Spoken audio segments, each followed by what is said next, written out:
Закрой пасть, иди на место, сука. В глазах групп любимый хозяин паскуда. С холодом наедине в будке, на старой куртке коротает сутки, воспринимая в шутку все. Любовь есть, он любит, да, даже гладит иногда, но глаза не те уже, не того щенка, который под той самой курткой был доставлен в дом. Улыбки, ласка, ну а что потом?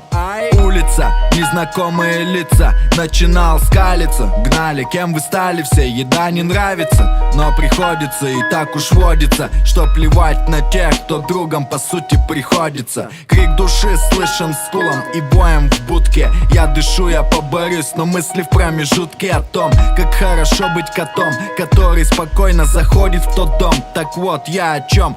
Если бы хотел бы, то давно бы перегрыз канат короткий, хозяйке в глотку вцепился бы так плотно, и потекла бы кровь, как реки Вавилона, за метлу и камни брошенные в мою сторону. А им все равно, что есть, что нет, что было и что не стало. Сорвался с ошейника и бежал, куда глядел, и не волновало совсем, что там, в том дворе, где вырос, где грубость и сырость, где палки и свист, стая дворовых приняла как своего. Появились чувства там, где все за одного, и ошейник не давит на гордость, свобода и вольность действий, где из-за лая нет никаких последствий.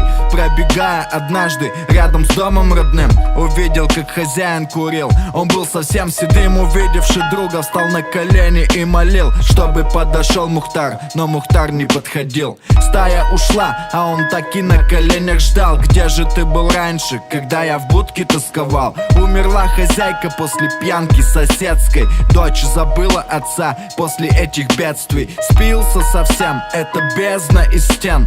Кем теперь стал? А вспомни, был кем до того. Мы всегда в ответе за тех приручили, кого, отвернув морду в сторону, кинулся к стае с концом.